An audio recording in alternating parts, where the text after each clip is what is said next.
and then scroll down to the live feed and share it, and then you're done. Okay. Good.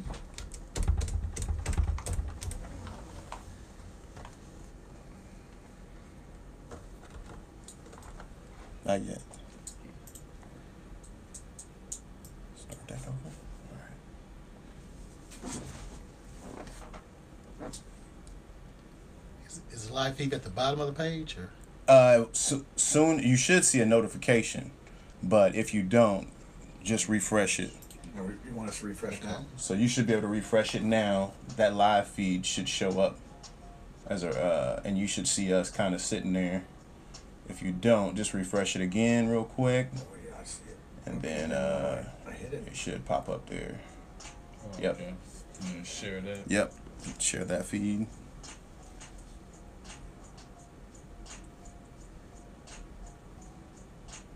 I got a copy link. Where's my share button now?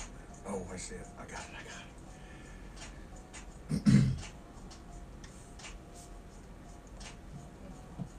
Join us live for the gray area.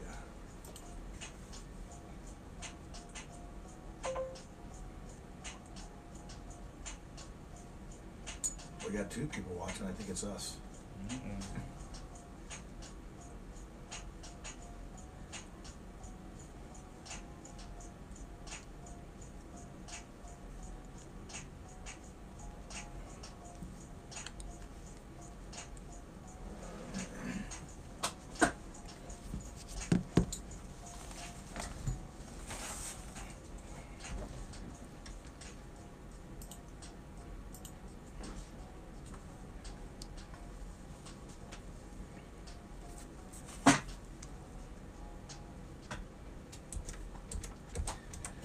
Hello, viewers. We are live right now. This is the Gray Area, and this is your boy Ray E. And this is your boy P. Wills. What's happening? What's happening? Ebony can't be with us right now. This is teacher season, and she is doing some Busy. track assistant coaching, getting her sweat on. So shout out to Ebony. She couldn't be with us, but we have a wonderful lineup here, y'all. Today, we're speaking on politics, unifying the voters, getting the community what they need. I think that we all are in serious need of a refresh or a reset after what's been going on. So, we'll talk a little bit about each one of you and what you intend to do. So, starting with John Schmitz here, running for mayor of Indianapolis. Welcome to the Gray Area. Welcome. Yeah, hold on. Here. Go ahead. Welcome. There you go. There you go. That's my fault. Thank you for coming.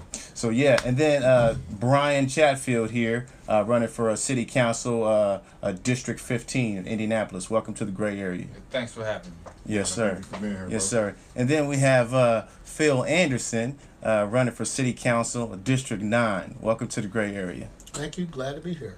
Yes. So again, we just want to talk about community, unifying the voters. I think we need to give politics a new face.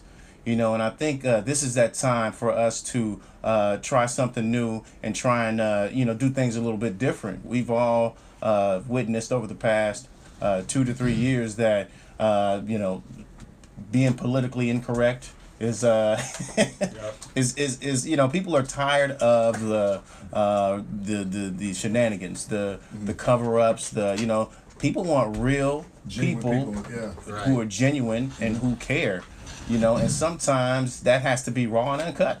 Let's just be real. Yeah. So people want to know that there are people like them that are from the streets or from different areas and different walks of life that really care and want to be something in politics for them. So, John, I'll give you a chance to introduce yourself, and we already know you, but introduce yourself and tell us why you're running for the mayor of Indianapolis. Well, you summed it up real well there.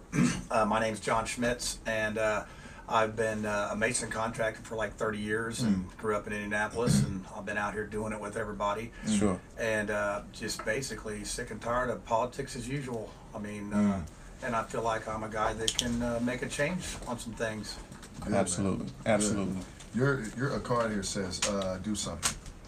Yeah. So what made you come up with this tagline or a slogan? Well, this is a song that came out. Matthew West wrote this song, "Do Something," Yeah. a few years ago, and me and my wife, we lived in Speedway, and we decided that we need to do something. So this was the song that made us go out, and we actually bought an old building in Mars Hill, Okay. and we turned it into an art center.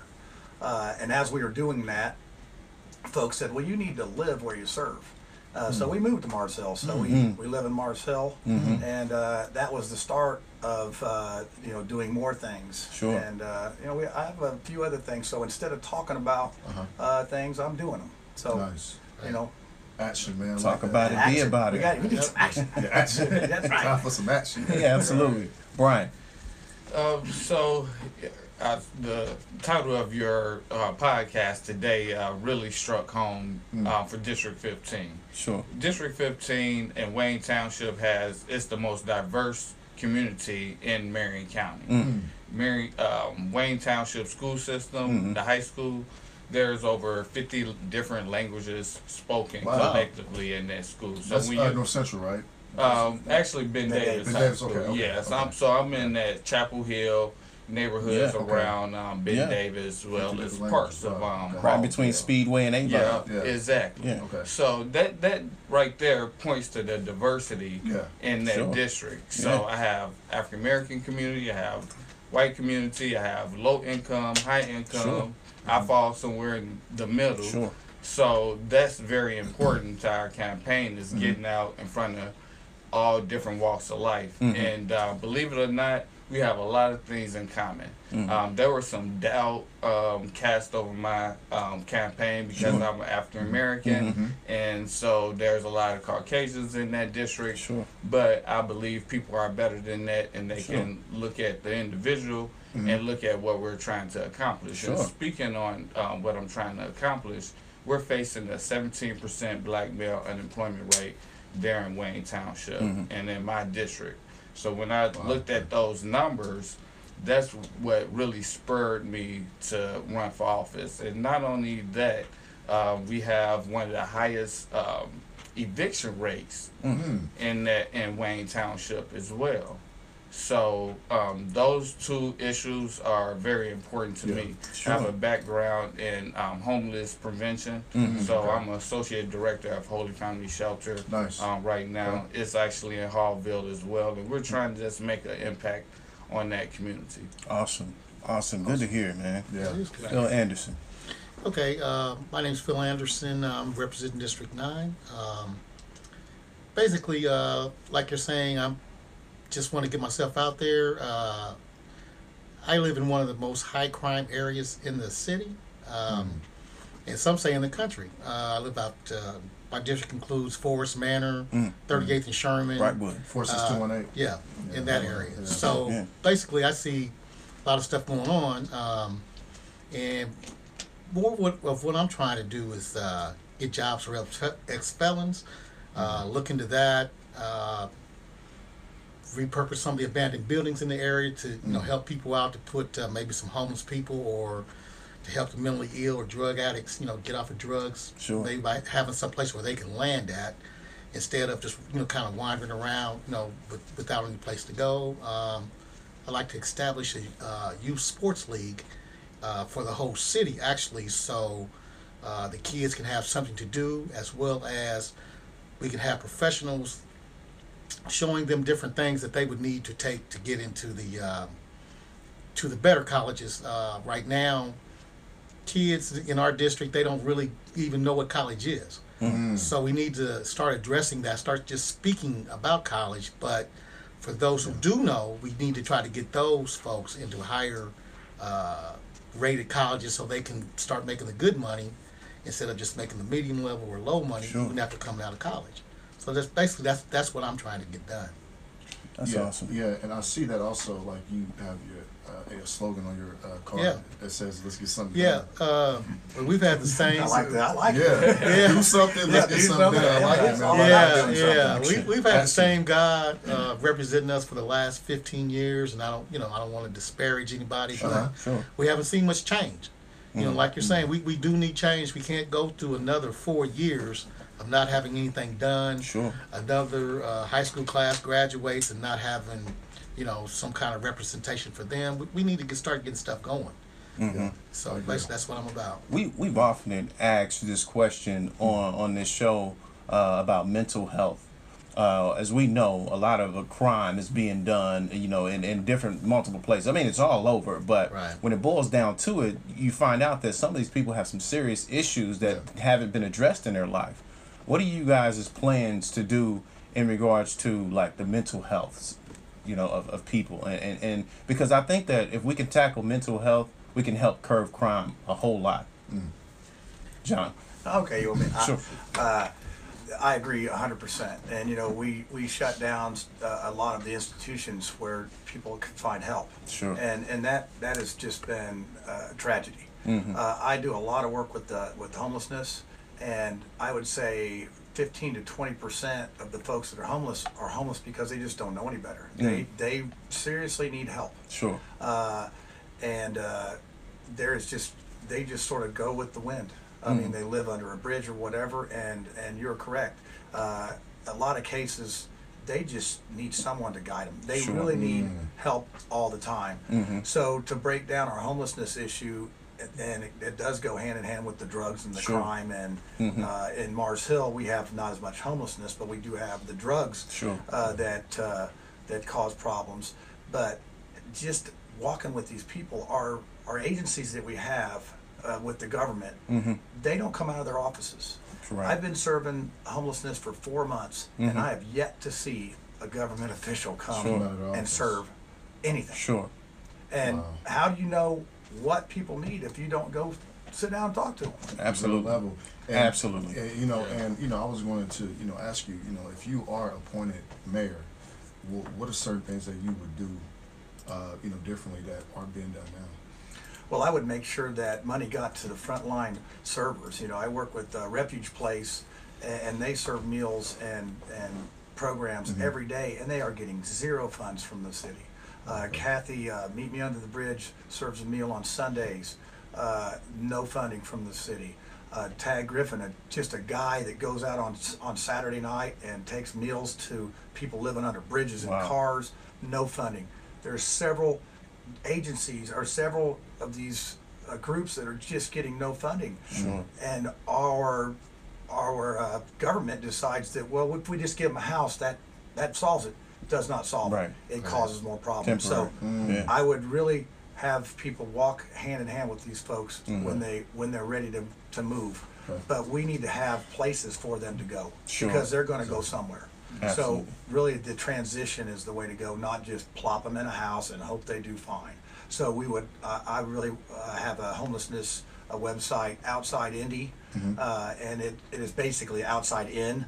So it takes anything. If you're in drugs, you come in for this. If you're homeless, you come in for this. So it covers all of those bases, and it spells that out. So that's outsideindy.com, and you can look at what we're trying to do there. But it would basically transition these folks through the process, and at least give them a place to stay and Sure. a meal a day. I Yeah. mean, that's our human thing that we need to take care Absolutely. of. And those folks that say, well, you're enabling them, they need to come out and serve with me, and you see what this is about. Because you don't have any idea until you come out and you actually serve and meet these people. Yeah, Right.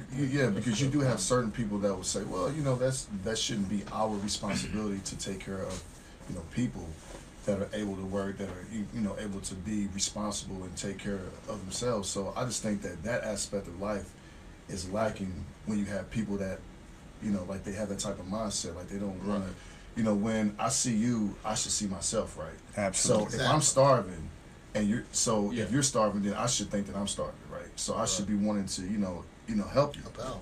Yeah, Sure. exactly. Sure. Yeah. Brian. Well, sure. I had a situation where I spoke at the Black Lives Matter Day, Sure. Young Black Males Matter Day Okay. at the state capitol. I did my presentation on informing people about the issues that black males face. Sure. And at the end of it, asked the questions, were there any questions from the audience? A 10-year-old kid stood up and said, he was like, you know what? Solution is we need to start looking at more of what we have. A 10-year-old kid, wow. 10-year-old kids. I've been learning so much from our Kids, youth man. on this Yes, campaign. yes. And They're brilliant. absolutely, and that struck me, and I said, well, wow. So when you talk about mental health issues that affect our community, and unfortunately it affects the African American community disproportionately. Yeah. And so the things that we have the engagement center that the city county council developed. I think that's a great one-stop shop where community providers can go there and set up shop and be a resource for those who are needing those that help. Sure. So it looks like the city is doing some things to address that issue with partnerships with Eskenazi Health and those organizations and the Marion County Public Health Department. But the reason why I'm running is because I feel like we can do better. Absolutely. We lack accountability. Sure. You spoke on it here just a moment ago about our leaders. I think as a community, we need to ask for more. Sure. And so we keep talking about mental health and things like that. And so we have CHIP. We have a number of organizations that supposedly address these issues. So what I'm trying to do, if you go to my website, I'm running, my tagline is, I'm running for a more transparent government where the voices of the people are made priority. So I want to hear from people. And the transparency part of it is, I'm a numbers guy. I study sociology, so I study and I look at the real impact and the issues that are affecting our community. And if I don't see any change, that's an issue. So over the last, I don't know how many years, decade, we've been stagnant at this unemployment rate as well. And yes, the mental health issue, it's causing high rates of those who are being incarcerated because of it, and it's definitely an issue in our homeless sector as well. Awesome. Nice. Phil. Well, basically, I think the city, they had introduced a program to have mental health departments, so to speak, in each neighborhood. I think they were thinking more about arresting people that got arrested. They would take them to these centers and hold them there and check their mental stability or whatever. I thought that was a good idea, except about the arresting part. Let's say, I try to walk around my community a lot. I have ran into people that have been homeless and had mental problems. I ran into a young lady, and I tell the story a lot. I saw this lady. She approached my car, and I was like, well, ma'am, you know, I got to go where I'm going. I don't really have time to deal with you. And then I went to the filling station to fill up a tank another day. Saw the same lady. She said, hey, brother, can you spare some change for a sister, that's homeless? She looked really bad, but I walked by her. And once I went into the store, I realized, I'm supposed to be a Christian man, and this is a sister out here that's struggling. So I went to my car, got all of my change, came back, and I approached her. She didn't know what I was going to say. But I just handed her the change, and she was so grateful, she just broke down crying. She said, man, can I just hug you? And she hugged me, for a long time. She started crying really hard, and she said, nobody wants to help me. Nobody wants to help me. So my plan would be to open up some of these abandoned houses, fix them up somewhat with city money, put these people in there, not just to stay, but to have facilitators in there that can help them mentally, find out what's going on with them, help them maybe reunite with their families, or whatever we need to do to help them get some help. Because they're folks just like us. We need to quit looking down on people and start helping people up. Absolutely. Sure. That's the thing. And I felt bad for myself in doing that. I'll admit that I did that, but we all have to stop that. We have to start helping people up, whether they're young, old, black, white, blue, green, or orange. We have to help people. Absolutely. I agree. Yeah, that's wonderful, man.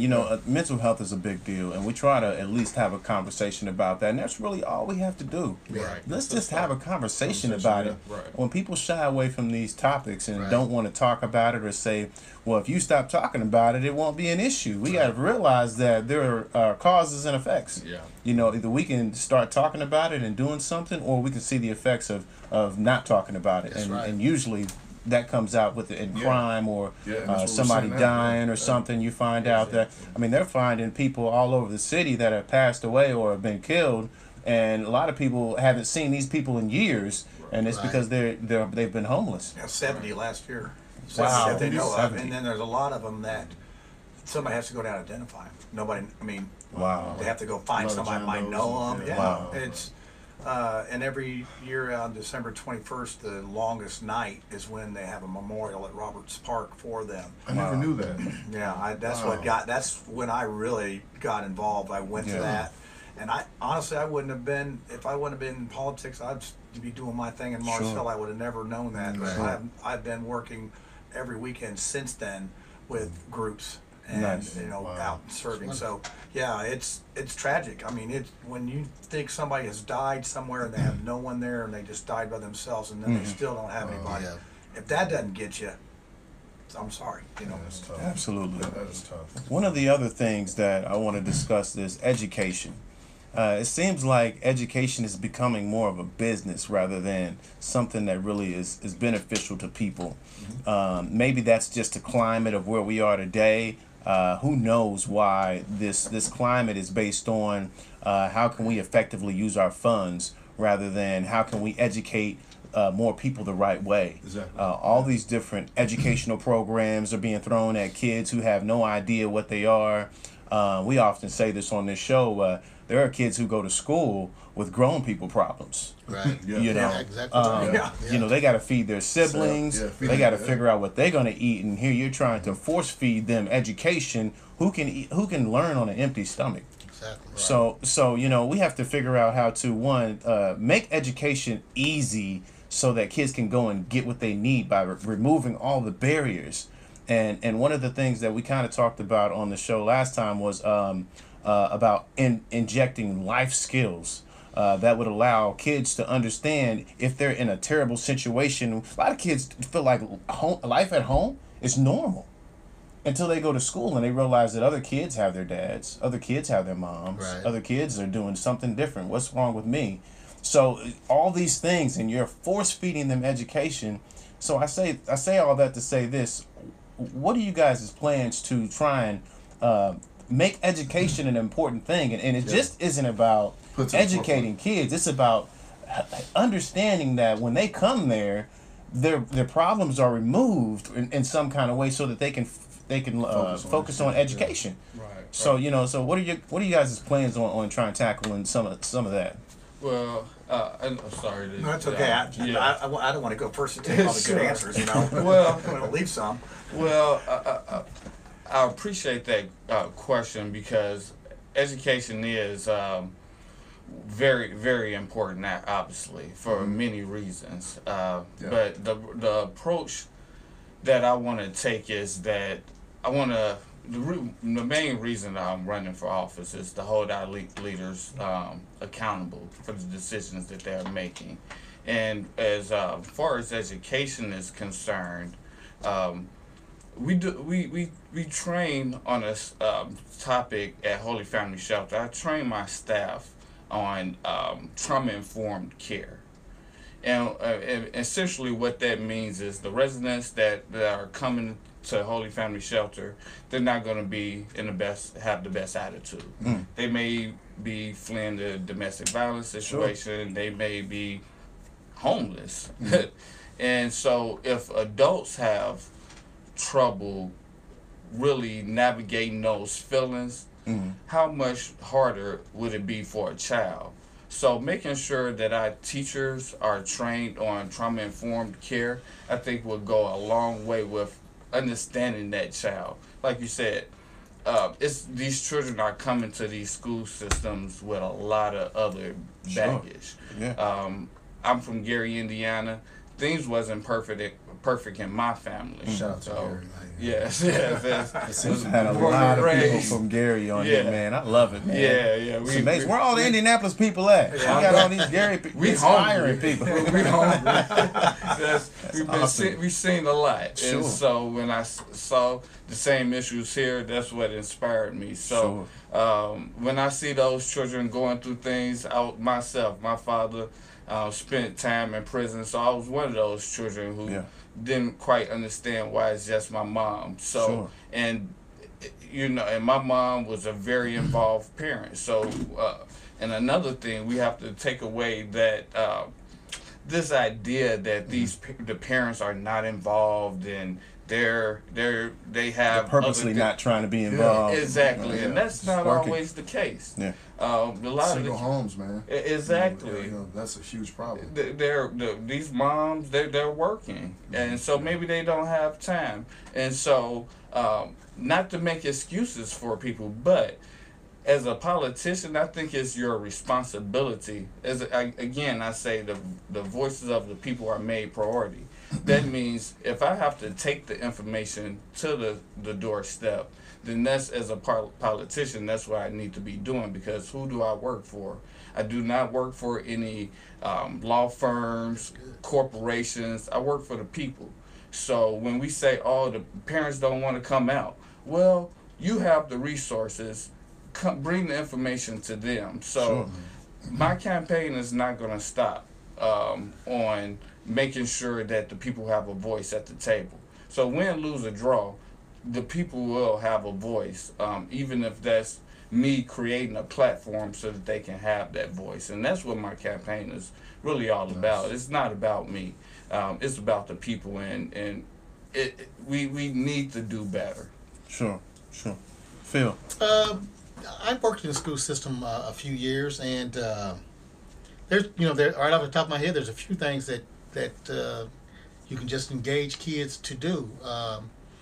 One of the things that I had thought of, and I didn't get in trouble for it, but it didn't go through the way I thought, but I had the older kids, maybe 5th or 6th graders, reading to the younger kids and mentoring the younger kids, so the older kids can feel good about themselves, and then they're also upbringing or teaching the younger kids. So that's something in the schools that they can do, which I don't think they do a lot of. There's a lot of teacher apathy. I don't think I'm trying to blame the teachers, but I have personally seen myself a child sitting there, as long as the child's not saying nothing or not getting in any trouble, the teacher's not engaging the student, and it just goes on and on. There are kids, that act out and get in trouble. I used to speak to a lot of them, and then a few years later, I see them, and they were in high school, and they say, "Man, you're exactly right. If we would have listened to you, our situation would have been better." But what I think more or less has to happen now is we have to have an intervention. There has to be some sort of intervention to where we can say, okay, we're going to take the social issues maybe out of the class by doing something else, and by creating this league that I'm speaking of. We can kind of do that. We can have professionals dealing with the kids outside of class as well. You can be in sports. To be in sports, you have to do well in school. You have to not get in trouble. And then we have the professionals helping them out, helping them with their classwork and so forth. So it can be a two-tiered approach where you're sending them to school to get an education, and they're getting some type of socialization there as well. But you're also having another intervention outside of that comes in, because I was one of those kids. I was got in trouble a lot when I was in school. One of the things that helped me out, they had a program called the Upward Bound program. I don't know if anybody knows about that. I did. Upward Bound. I've heard of it. Yeah. It was really a good program. I was kind of lost, and I went to that program, and people that were just a few years older than me, they were telling me, "Man, you got more sense than that. You can do better."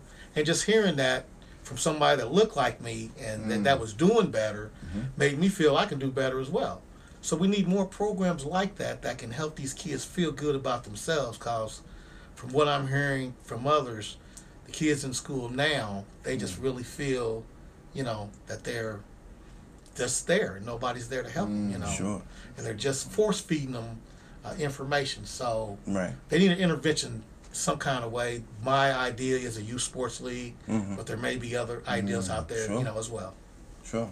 John? And I would say, off of that, standardization. I mean, standardization kills creativity. And there's a lot of you know, class. There's a lot of schools that are taking out art and are sport. Yeah, you know, trade. Yeah, And- yeah, trade. Yeah, That's true. exactly. Yeah. And yeah. one of the things that has always puzzled me is why do we let people drop? Why do we let kids drop out of school? I think it should be mandatory that they stay in school. I don't care how big of a problem they are, how whatever. Because what happens is they go out on the street when they're supposed to be Right. at school, and I just don't. And that's been since I was a kid. You can drop out of school when you turn 16 or whatever that was, and I don't understand that. I mean, because they're kids and we're adults. We Right. should tell them that. Yeah. On the other side of that is adults forget what they were like when they were kids. Yeah. When they get Yeah. into the administration, Right. they forget that kids Right. have a little more energy and they want to Yeah, run around and absolutely. they want to do this. Yeah. I was one of those kids. I had the ADHD, and I missed being drugged by about 1 year. You know, then they started giving you the Sure. different drugs. Sure. I learned to focus because of that. I do have to apologize to a lot of my teachers, but you know, we worked through it, and now people say, "I wish I had your energy." So, but there was Yeah. definitely payments made for that. Yeah, sure. You know, and the mayor doesn't have so much to do with this education, but the way they've cherry picked the charter schools out from the other Sure. schools, Yeah. because a charter school gets this much money and a IPS school gets this much money, so they take their students and put them in, and Yeah. it's just a convoluted mess on how things are done. Mm-hmm. I would love to let teachers teach as well, Sure. and just get the bureaucracy out of the classrooms, and Absolutely. so we need a reset, you know, Yeah. and I think that across the board is something we can all agree on. Absolutely. You know, what is your, or, you know, you guys take on charter schools versus public schools? Because, you know, I know that, you know, there's a huge debate. You know, some people like, you know, charter schools and then, you know, others don't. I like educating our children, and I like schools that are held accountable and are results driven. I really don't have a take on whether it's charter, innovation, public.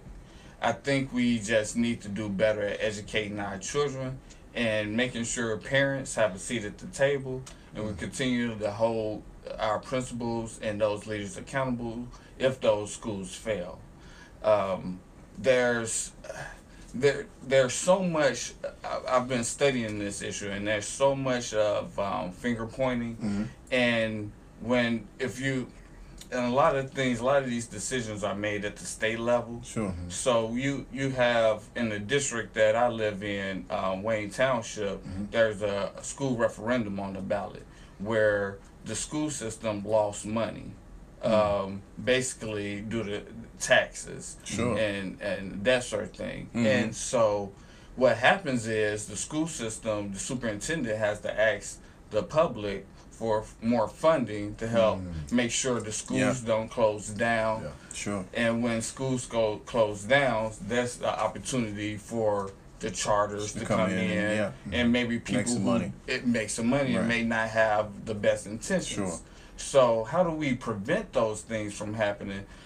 I feel like we need to do a much better job at holding our CEOs and some of these developers accountable as well, because what's happening a lot, they're developing in our communities, but they're not investing in our school system. Sure. They're not being a part of the community. Right. And what happens is it falls back on the homeowners like myself, and then there's this debate and there's this divide between homeowners and those who are maybe renters that maybe is some other things we need to look at. We're offering these tax breaks to the CEOs that come and develop in our communities, which I'm fine with, but they're not investing in enough. And that's one of the reasons why my campaign, if you do your research and see who's receiving contributions for their political campaigns, there's a lot of individual donors. I probably won't be getting a lot of support from your big time CEOs and the establishment because of some of these ideas are very radical and maybe not take a little bit of money out of those CEOs' pocket. But in another, not just even the school system, we're facing one of the highest gaps in access to affordable housing. That's another issue. These you see all these complexes go up, but who can afford them? Right. And so, I'm not saying stop that redevelopment. I love seeing my city grow. Yeah. I love it. But let's say there are cities like Atlanta, Georgia, who have this policy called inclusionary zoning. So basically what you're saying is you're encouraging those business owners to say, okay, you have 2 market rate apartment units or condos. How about you reinvest in the community 1 affordable housing unit to every 2 that you have? Let's just throwing some things out there. Let's just have that conversation, because I get it. My best friend's an entrepreneur, so I understand they're about making money, but I say let's collectively get together, because too many times when it comes to mental health, when it comes to education, we say, oh, we don't have the resources. Well, another point of my campaign is a collective impact strategy. Let's sit at the table with the people who are living in those communities, the politicians that are representing those areas, and the business owners, and let's find the solutions. Because I know if we can build skyscrapers, I know we can come up with these solutions to help these income gaps. Sure. Great points. Yep. On the is Bill already okay. What was the question? Sorry. It was you asked the question. The charter schools and charter schools. Okay. Yeah, I'm sorry if I got on that. You good? Oh, no, Well, I mean, I mean, you good. Hopefully Man. I asked covered the a lot of question. great points. Covered a lot, man. Thanks. I answered that, and I live in Wayne Township. I'm not in the same district with that Bryan is in, but we have $11 million referendum, and part of the problem we have our property taxes have been capped 1%. So the way it's gotten around is they reassess. So they reassessed a lot of the houses in Mars Hill, and there's a lot of fixed income people that can't afford it, and that got them last year. So now we're looking at another $11 million referendum on top of the 2015. It's still going. $220 million budget, and they want 11 million more. And Dr. Butts, great superintendent, made a case for that. But I mean, it just really just seems like enough is enough on the taxes. What can we do differently? But as far as the charter school goes, if a school closes down, I think they can buy it for $1 or something like that, and then reopen it and go. What's puzzling to me is then how can charter school come in and buy this asset and then make it successful? Why can't our school district make it successful? So I think that issue is getting ready to come to a head, as far as, because the charters are growing, and I think there's also several people that do the homeschool. There's other options. And I would say the outside of the county probably has a better chance of keeping the big schools like Ben Davis. But the inner city, some of those schools, I think they're going to have to scale down and go to a smaller model. Back like the old days where they had one schoolhouse that did this. And if the kids want to do sports, they're going to have to go out and just be like, recruited and go to a different place to play to be able to afford this. Because the spending's out of control as far as just to keep things going. It's just expensive. What's interesting is Indiana had it, and I'll let you go in the second field. But Indiana has had a surplus of money every year as a state, which is crazy. Why there is not funding allotted or incentive value allotted to school systems to help them build. And again, I'm not a politician, and I don't know every law of how everything works. You all probably know a lot more than me. It's still but confusing. This is what I believe, and I've said this on a past show, is why can't someone, maybe the government, provide an incentive or a tax break, which they already provide tax breaks for businesses anyway. Why not, in that incentive or tax break, provide an incentive for companies who come in and build, or who are existing, that allow their employees to be directly involved in their kids' education? So maybe that means you get leaves work once or twice a month to go to the school and sit with the kid to maybe be engaged in the work or what they do, and the company gets an incentive or kickback or tax break or whatever for allowing that to happen, where they don't miss any money, and now they're like you said, Involved. how do you invest in the community that you build in? There's a way to do that. Now the kids are able to get engagement from the parent. Now they don't feel like they don't have anybody at school or whatever. Now the teachers are happy because they know that the parents are going to come and they've scheduled this. And now the company's happy because they get a tax break. Why can't that happen? Right? I mean, is that feasible? I'm not a politician, but it's not gonna work. I'm sorry. It's very Yeah, it makes feasible. good sense. you see what I'm saying? Now everybody wins. Everybody's happy. So, but go ahead, Phil. Well, I think that's a good idea. I think that maybe in some districts they do have that, but I believe in my district they don't have that. I don't think they would maybe even entertain because we don't have the businesses in our district to support something like it. But I do think that's a good idea. The charter versus the public schools or private schools doesn't matter to me as long as the child gets educated and then they get a quality education. And I do know that there is a big difference between private schools and public schools. I had a son. He was really smart. I mean, he was like the top kid in his class in every grade. And so I said, well, this kid can do something. So I need to invest in him. So I put him in private school, Brebeuf. I spent a lot of money on him going there. First year he was there, the teachers and the administration were saying, well, your kid, he needs extra help to catch up. I said, well, how can he need extra help when he's being the top kid in his class in every school he's been in? Right. So it took, him a year or so to catch up to the other kids. But once he did, he, accelerated himself and got himself together and got an engineering degree. And now he's making way more money than me. Tells you the difference between some inner city schools versus schools that are private or that are funded by public. Or private organizations. I mean, it's a complete difference of school that have funding versus a school that doesn't have funding. There's certain things that to be cared about. We did the same thing. We went from the inner city to Brownsburg and I mean, the kids struggled at first, but once they picked it up and understood the flow of education, I mean, it's straight A's and B's.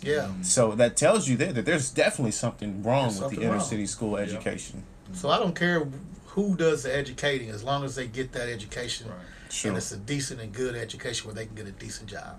Absolutely. That's great, man.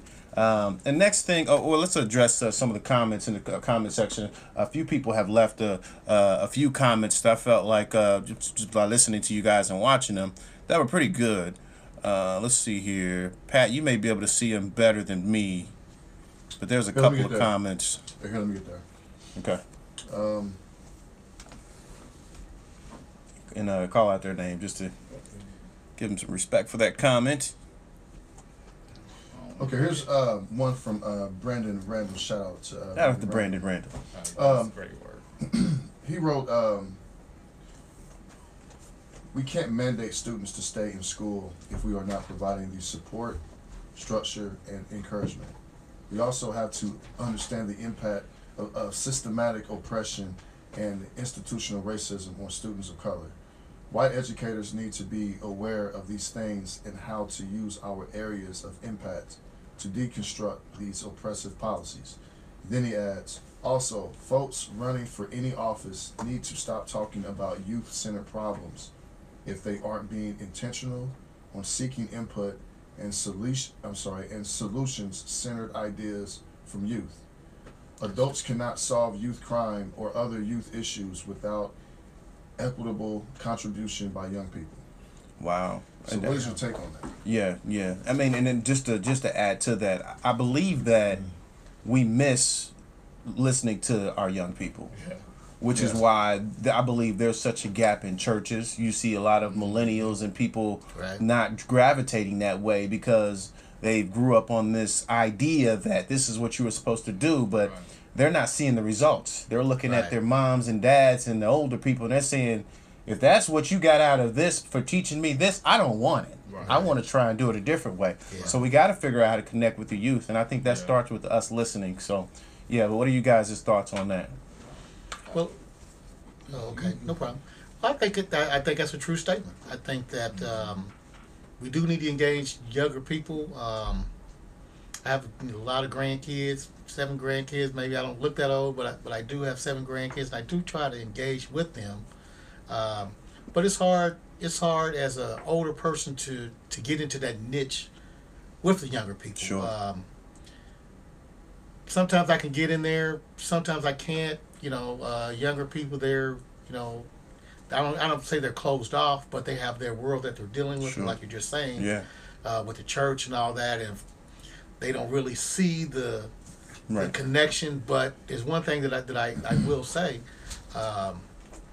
I don't think we should be afraid to engage the kids. Right. I think that's a Right. problem with a lot of older folks. Mm-hmm. They're afraid of younger people. Right. They're afraid to talk to them, afraid to approach them, Sure. afraid to say anything to them. I'm not sure why, but they're just afraid of younger people. We Sure. shouldn't be afraid of younger people. They're you. constituents just like everybody else. Thank you. They're going to be the next leaders, so Yeah, we need to so- listen to what so their we need to- idea And they're is. fearless, man. Yeah. They're fearless. Yeah, just engage and listen and try to, take their energy and use it to whatever you're trying to accomplish. That's Sure. how I feel. Yeah. Bryan. Well, Brandon hit it right on the head, and again, I hate to keep repeating this, but my campaign is one of the platforms is the voice of the people being made priority, and that's in every issue. If we're talking about youth, we need youth at the table. If we're talking about housing, we need residents at the Sure. table. If we're talking about jobs, we're talking about having the unemployed at the table. Sure. If we're talking about education, we need to make sure our parents and students are Sure. at the table. So, and again, going back to what the young man told me at an event, he said, 10-year-old kid told me, look at what we have.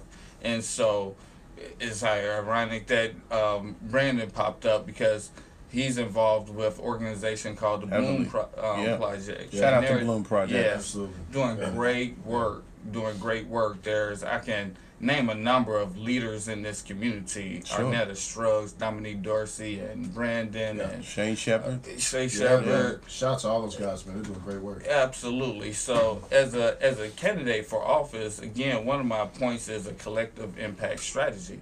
So, I'm not running for office as if I have all the ideas and all the solutions. I want to hear from my advisement will come from the people, and I think these organizations that are doing great work, you spoke on it earlier, they need to have the resources. Sure. They need to be invested in. I see these organizations are doing major, beautiful work on a strict budget, and Sometimes better than the ones who got all the funding. Yeah, That's no what kidding, I'm because they saying. have to. Yeah. Exactly. They can't raise taxes. Right. Exactly, and that's part of my point. And I wish, as an African American community, that I ask is for more than what we're getting. I feel like here in Indianapolis, we're at this stage where we're just satisfied with the status quo. Sure. We're satisfied with being associated with certain leaders, and we're satisfied with if you get my cousin a job, we're satisfied with that. No, I don't want a job for my cousin. I need a job for the 17% of black males in my district. Sure. I don't even know them, but they're somebody's cousin. Yeah. So I think our acts need to be a little bit greater. And to Brandon's point, yes, our youth need to be at the table because there's a lot of wisdom in our youth. If you Absolutely. listen. Yeah. Absolutely. John. Yeah, and I talked about this earlier, how we have adults that are, that forget what it's like to be a kid. Sure. And to address the question about mandatory in school, I agree 100%. I mean, our kids need to get involved with what we're doing, and it's just like anything. If they're not transitioned into the programming, they're just outside of the program. Right. So it's just about like anything that I've gotten involved with in this process. And I've been doing this for about a little over a year, Sure. trying to discern whether this is going to work, not work, or whatever. Sure.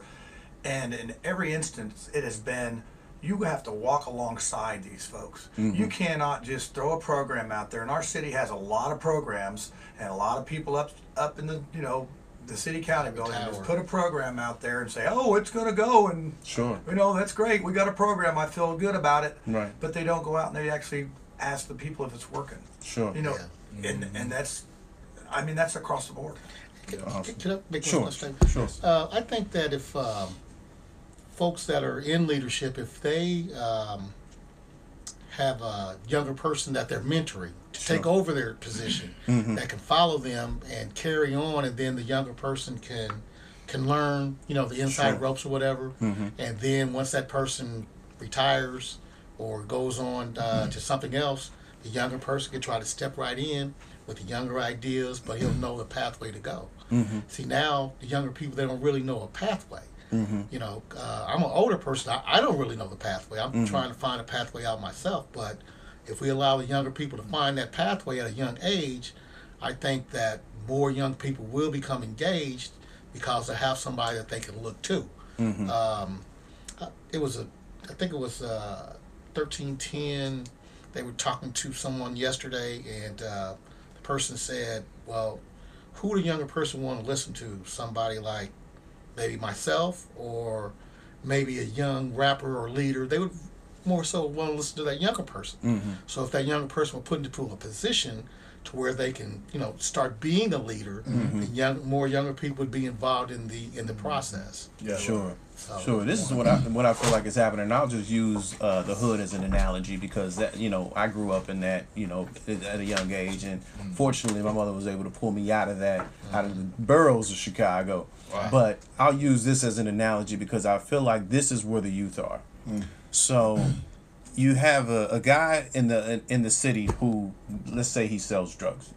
Okay, nice car, nice whip, got money, flashy. To a young kid, you hear mom saying, "Go to school, be something better. Go do this, go do that." right. Shoes are bad, got holes in them.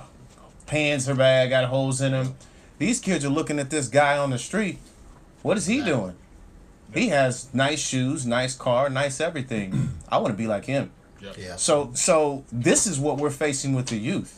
We have to figure out how to disconnect them from the idea that we can't help, because this is what they're doing. We're telling them what they should be doing. They go to Google, YouTube, all these different social sites, and they look up all these different things, and they say, "Well, you're saying this, but there's a 10-page sheet on here that explains why that's wrong." Right. This is what we're I mean, they have so much access to all information. You can sit here and bullcrap a young person all day long, but with them having access to everything Exactly. and ways to go look up that 10 different ways, you better have your stuff together when you're talking to them, because they're coming from a different angle and they're glued into technology. Absolutely. So that to me, Right. you see what I'm saying? Yeah. What you're speaking to is, I want to talk about, okay, why that person is choosing that life. Sure. That whatever you want to call it, the trap life. Sure. And it points to a lack of resources why that person that fell into that situation in the first place. Right. And then it creates this domino effect, because yes, these young kids are watching them and want to aspire to whatever's successful in their eyes. So here in Wayne Township, those issues, when you have a African American unemployment rate of 17%, we try to pretend like the country is doing so great, but not in certain areas. It's not. So what do you think that 17% is doing? They're being creative about how I Finding can ways to do it. get income. Yeah. And can you blame them if they have children? So I've been doing a lot of walking in communities and doing a lot of listening. Sure. And so what I'm hearing is that there's this misconception that these young people. I had a guy tell me, like, well, I have a problem with the guys that's 18 to 25. None of them want to work, and there's all these job programs we have in the city, and they're just not taking advantage of them. So, but when you look at these jobs and you look at what they're paying, and what it costs to live here, Sure. it doesn't match up. The information highway Exactly. and calculators exist. Exactly. They know that they can't afford housing off of this particular job. I've met a young lady out in front of a gas station in my district. She was out there asking for money, and you know, for some, the assumption is, oh, she being lazy, blah blah blah. Right. She told me she had 2 jobs. Her husband Right. worked at Goodwill. They have children. Their children was taken away from them because they Right. couldn't afford housing. Sure. This lady sat and told me her story. She cried. I gave her what I could and offered some resources. Sure. But we have to ask more, and there's no options for her Sure. in this city. We do the best job we can at Holy Family Shelter at providing those life skills there at the shelter and working with other organizations to make sure that we do find the limited housing that we can find for that resident to get in and offer resources to help them pay for their rent because they won't be able to afford it otherwise. Sure. So when we talk about these issues, we talk about them after it's happened, but we need to do better at preventing some of this from happening. And I think Great but points. you hit it right on the head though. Yeah. There's the gap. Sure. Yeah, and Sean F. Washington, shout out to Sean. Sean in Washington. No, What's Sean. up, Sean? What's up? He's a Bloom Project. Oh, Yeah. And the Young Kings. Yeah. Yeah. Yeah, Absolutely. yeah. Absolutely. Yeah. He wrote, to address education, we must address the environment. Bryan mentioned a great point about single parents not having time to spend with the child because the parent has to provide for the household. With that being said, that's why teaching, he said that, I'm sorry, with that being said, that's why teaching entrepreneurship is important. I totally Agree with that. Yeah. Absolutely. Yeah. Absolutely. What's I your mean, take on that? yeah. Well, once again, I think that some of the older, maybe not as old as me, but there needs to be a mentorship program. We need a mentor. Businesses have been successful, or maybe not, so successful. They need to engage, with younger people and have them come in, show them how to do business, show them what was successful for them. Maybe they can learn something from the younger people as well. But we do have to try to come together as a community instead of you have younger people, then you have quote unquote older people, and then you have real older people. We all have to just be one people. Start trying to be one people again instead of being Absolutely. Sure. segmented out, so Sure. to speak. Sure. Yeah, I think he absolutely right. Those, and that, again, that's what I mean by holding our leaders accountable. Why don't we have entrepreneurship in our school system? Why is it Sure. not a requirement? Right. Why is life skills not a requirement? Sure. And these sort of things, so that people can make wise decisions and have the tools to make those decisions. But yet we support payday loan institutions in our communities. But Great point. we can figure out a way to make sure that they're stable, but we Yeah. can't introduce these other things. Right. I'm no conspiracy theorist, but those two things don't Right. work. Right. Having payday loan institutions in our community. What is it at 324%? Yeah, it's Oh, pretty yeah. high. Exactly. Ridiculous. Luckily, that bill Or So they could right do that. passed, Like, but yeah, they were getting ready It's to a- put it it's up. a crime. 300. And- Wow, that's ridiculous. And they target the poor. Sure. Those in poverty never are be able the to pay it most. back. You'll never be able to Right. pay it back. So that's where we need to start making sure our priorities are right. Absolutely, Yeah. I agree. Yeah, Sean Washington, he walks the talk. He's a guy that's out there, on the side, has kids Sure. that come in and engaging, and that is really what needs to happen. Sure. I mean, we have to get involved and take our time. Big brothers, big sisters. I know the Boys and Girls Club. I went to an event there where they came in and we talked about things. Yeah. And just engaging Sure. is a great thing with that. But and I think that we need to realize that it's not just one way out. It's not professional sports. It's Right. not entrepreneur. Right. You can. I'm a unique person in the fact that I'm a bricklayer, a construction worker, but I have a master's degree in psychology. So if you ask me how hip I am on college, I say not so much. Sure. Because I say if you could learn a skill, Sure.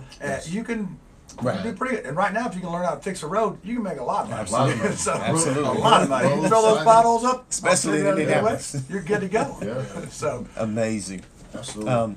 And one thing I just want to end on that one is that we shouldn't have to find, and this is touching on the financial and entrepreneurial part of it, we shouldn't have to find out about credit reports and all that stuff in our Later on. 30s. Yeah, we should. Right. I was one of them. Exactly. Yeah, I same was, here. I'm still paying. you know, coming from Same a here. family who isn't structured, most of our parents don't know anything about it in the first place, so Yeah. they weren't able to teach it to us. Right. So when we grew up and realized, oh, that's what credit is. Oh, you mean I can't get this and that and this and this and this and this? Oh, well, crap, I better fix that. Yeah. So why find out about that later in life? You know, we got to Exactly. fix that. Yeah. Last question we have for tonight, and I know we gotta get in the bed soon so we can function tomorrow. Right. So, Yeah. the last question I want to address is concerning police to community. I think that there's so many things that has happened. We have to figure out a way to mend this, you know, and some of the solutions that we've brought up in past shows were about just being for officers to be involved in the community, walk around, talk to these people, get to know them, Yep. show respect. You know, respect goes a long way. Yeah. Yeah. I think a lot of stuff is and I get it. You know, if I were an officer and all I heard and seen was crime all day, I'm sure I would be on edge too. Yes. I'm sure I would be frustrated too. I'm sure if I was called to a certain area, I'd be frustrated too. But what you have to realize is like, how do we fix it? How do we, instead of being frustrated every day, let's go see what's really going on. Right. Let's go set up shop and talk to some of the people in these neighborhoods so we can figure out what's going on. So they can be, because when crimes do happen, people are already so frustrated with their officers that I'm not helping them. Right. They was just over here beating up on my friend. I ain't got nothing to say to them. So this is the what's happening if we can't bridge this gap. So what are you guys' thoughts on that? On how to bridge that? I would say, I went on the Peace Walk at 34th and Keystone. Sure. And I guess 2 hours afterwards there was a shooting. Wow. So I just think there's such a disconnect Sure. from this, and it's back to, I think, what we all talk about is getting engaged, being Sure. out in the community. Yeah. You don't see unless there's a camera rolling, you don't see a politician Right. down there. Right. You don't see somebody. While we were walking, there was some kids playing basketball over there. I felt like going over and talking to them and say, "Hey, what's up?" Absolutely. But, Yeah. it's Yeah. like Why not? it's not that hard. I mean, Right. it really isn't. So it just comes down to going out and seeing where these people live, how they live. Sure. So just an example, if I asked somebody, say I was going to have a meeting with you, Right. I would find out where you are. I would come meet you. I Sure. wouldn't make you come up to the Right. 25th floor. Right. I want Right. to come see what Right. your struggle is, what your joys Exactly. are. I got to see that. I can't help. Right, what right, you do and that would without make doing me that. feel better because I'm like, man, he came all the way to All the me, way down here, you know, yeah. Right. and that's that. People appreciate that. It is. It just takes a little work. Sure. Sometimes people think that they're a little better than somebody else, and Sure. and with that kind of Sure. pride, you're not going to get very far. Yeah. Sometimes when you grow up not acknowledging or seeing any of that or ignore it, you have a different view on that. Absolutely. Like we keep saying, go in the community, Yeah. go in there and talk to people, go live there. Yep. You might get it. Being on the ground Yeah. level, you learn a lot. Absolutely. Yeah, I definitely believe in what some would call the old school approach of community policing. Sure. I absolutely agree with you that, and it goes for any authority figure. They need to have a presence in the community. Sure. And that begins to build that trust. Mm-hmm. Because you see the same thing. That's the issue. That's the crush. Is the mistrust Sure. between the police and the people. Sure. That's why you see it in politicians. No one trusts any politician. Right. Why? Because they never see them until it's election day. Exactly. Exactly. So Yeah. my thing is that constant engagement, whether I'm on the ballot or off the ballot, it needs to be that constant Sure. engagement. Integrity. Yeah. Have integrity for the people. Yeah, So- I was at that walk as well, and some police officers, spoke. The mayor didn't want to speak, but what really disappointed me is it was at 34th and Keystone, but the council person for that district did not come. Mm. So That's strange. Yeah, I felt you should have, at least come out, Yeah. address the people, say, I may not agree with the police or whatever, but I'm here to support my community. The killings, they should stop. That's all he had to say. Sure. But it went a long way Show to your helping face. stuff out. I think a council person should be visible in your district. Yeah. That'll help out tremendously if you're right there with your people and then there's something going on and you can intervene in that. Mm-hmm. And not be political, but you're just intervening just to make peace or whatever. Yeah. That'll go a long ways. But I also agree that we do need the community policing. Maybe have the police walk around, be more respectful. One of the things I really hate to see a car stopped by the police. It's like 5 police cars are around, and 2 or 3 guys are sitting down on the curb, just exposed out in the open. Maybe they can do it a different way. Maybe just put them in the car, or maybe have them go around the corner and talk to them out of the line of sight, because that just looks so bad. And maybe the person didn't even do anything. Maybe they're just checking. But we're assuming that they're guilty because the police have them sitting on the ground handcuffed, and there's 10 police cars around 2 young guys. Mm-hmm. Right. And it just looks like they're guilty. So we need to maybe clean up some of that so it doesn't look so bad on the police force. Sure. What do they call it? Is it implicit bias training? I was just thinking Yeah. about that.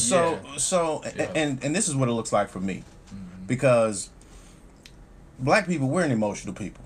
Not that other people aren't emotional, but if and I'll just use this as an example, somebody punched my kid, and I'm trying not to choke him.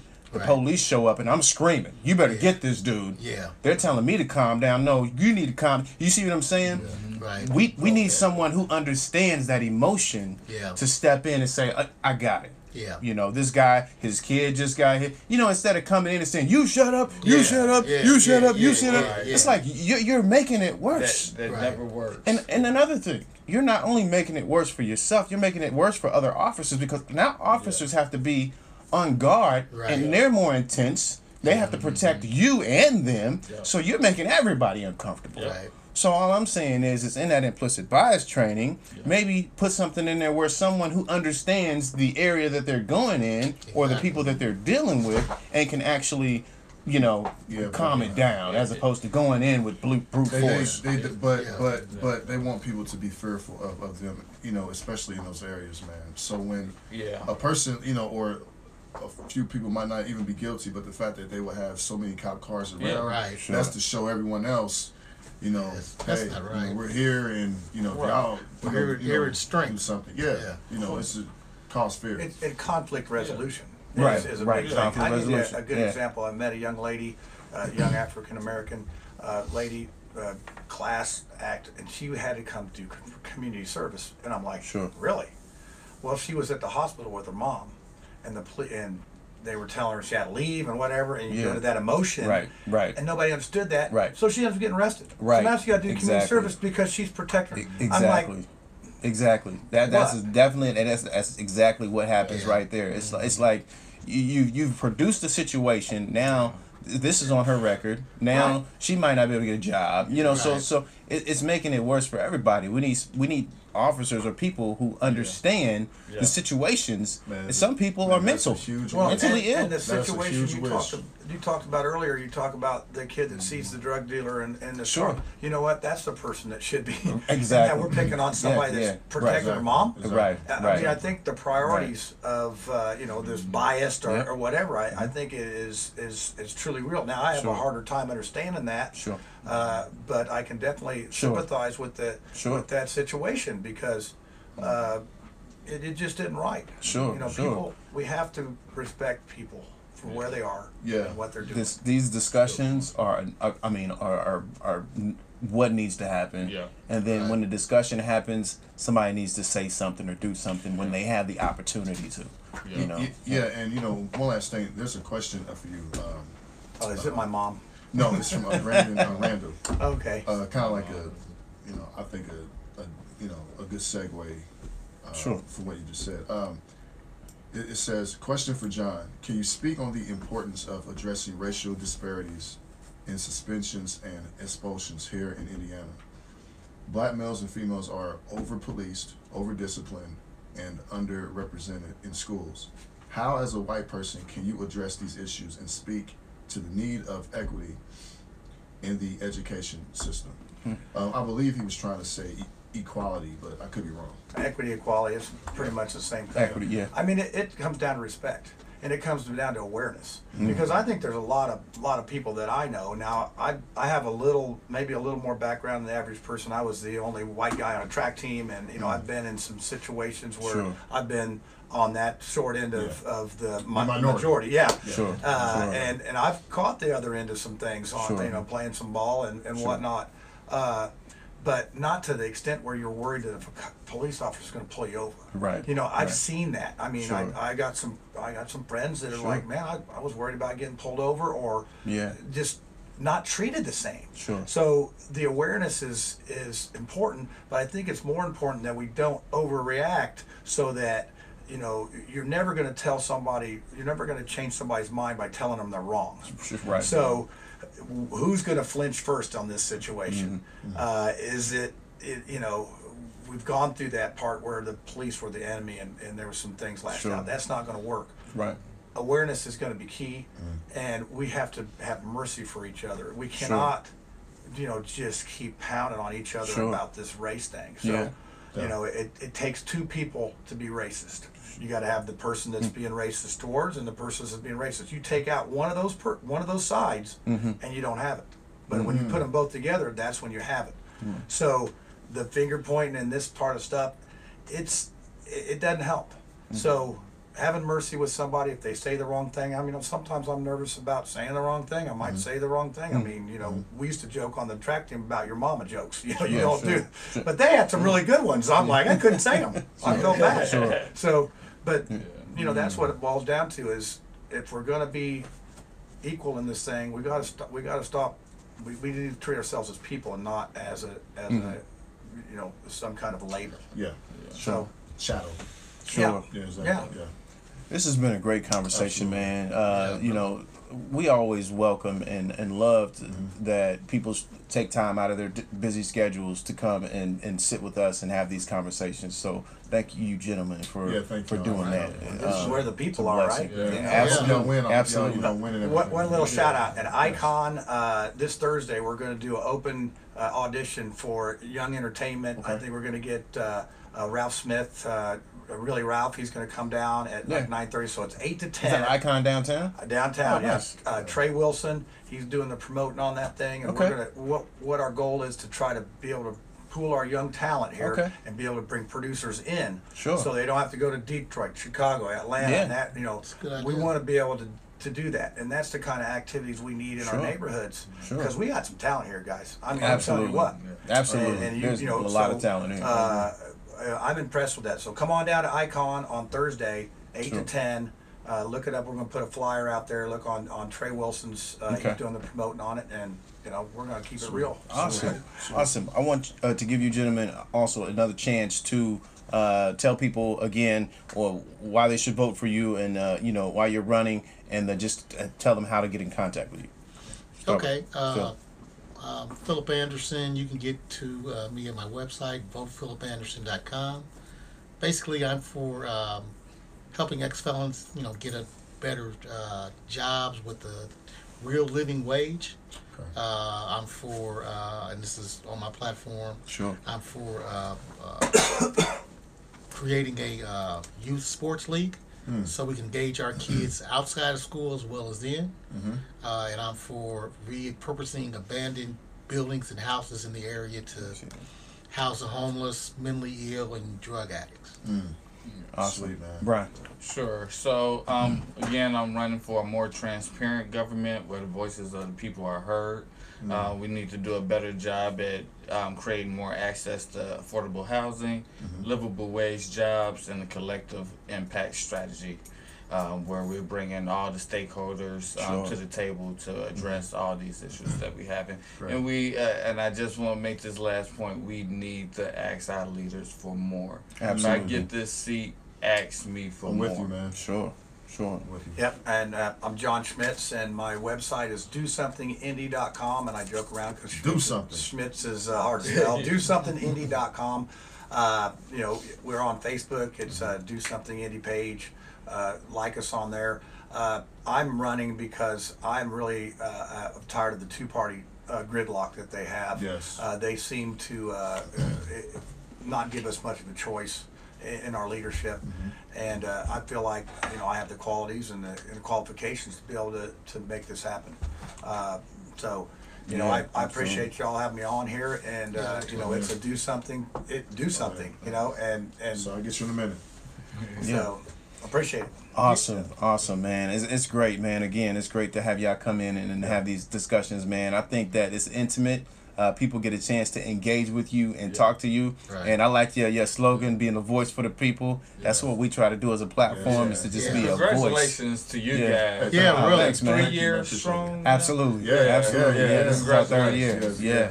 Yeah, we This just is want to our be able third year to doing it. Yeah, build a yeah. platform where we could talk about more positive things and what's going on, actually going on in the community, Yeah. rather than seeing all the crime and all this other stuff. beautiful thing. And you know, Yeah, we this need is stuff just a like product, this. man. So, You know, this is just a product of 20+ years of conversations, Yeah. man, Yeah. between me and him. It's Yeah, a beautiful yeah. thing, having that Yeah. platform to Sure. inform the community. I'm all Yeah, man, we about appreciate that. that. Absolutely. Well, it's time Thank to you. make it bear some fruit. Yeah, it is. Right? Yeah. yeah, absolutely. Exactly. And you guys are all welcome to come back. Just let us know Okay. if you need to come Oh, back good. on. I was worried. I can relax. Oh, you good, man. Yeah, You yeah, good. man. We Appreciate welcome y'all we for welcome coming, man. people from all walks of life. If you're you know, wanting to come on and talk with us, we don't care who or what you do or what you represent. We just want to have a discussion. Yeah. Right. We just Sure. want we want people to know who you are and what you're about, and then you can maybe we can have some tough discussions about why we disagree on something. Absolutely. You know? Hence the name, The Gray Area. Right. Yes, Right. I'll be back if I'm elected and you're like, well, this dude said this, and have me back on. Sure, Hold me sure. accountable. Absolutely. I think it's definitely a place to come to get your word out. Absolutely. Yeah. Appreciate that. Thank you. man. We appreciate that. Yeah. We also want to thank our viewers for tuning in, and all those who stayed up late past their bedtime to continue tuning in. We appreciate y'all so much. We just want to be a voice for the people. So thank you. Hit that like button on the Facebook page. Follow us on YouTube, Instagram, Twitter. Please subscribe to our channel on YouTube. too. Yeah, we're not big social media people. We try to connect with everybody as best we can, but we're trying to get our followers up and likes up. So please go out and do that, and then that'll help us invite and see more people. So Yes. thanks again for tuning in, and we will see you guys again next week. Peace. Peace out. Thanks, guys. That's cool, man. That was good. Yeah, that was You're good. gonna get some likes from my people. Yeah. Thank you. Thank you. Man. I have been looking forward to coming on the Gray Area. Yeah, right. Out of all Yeah, the I'm glad you shows. made I it. thought I was getting Yeah. snubbed. I didn't get think till this morning. I'm like, man, I'm getting blown on. And I'm a little disappointed Andy's not here. We have a tad bit different style of promo. We wait maybe until the day before, That's because not- some people cancel and stuff, and we just Sure. we gotta put a promo out. And we just want to make sure right. people are coming. Yeah, So. I'm cool with it. It didn't happen. And then we also found that when people go live, sometimes that's the first time they find out about it, whether you promote it or not. Right. You could tell them last week that you're going to be on, but they're not going to remember. Exactly. It's not until you go Yeah. live and they get that notification that they say, "Oh, Yeah. so and so's Yeah. on." Yeah. So Yeah. Yeah. No, it's great. You guys are doing awesome work. Appreciate you having me on. Definitely. yeah, no problem.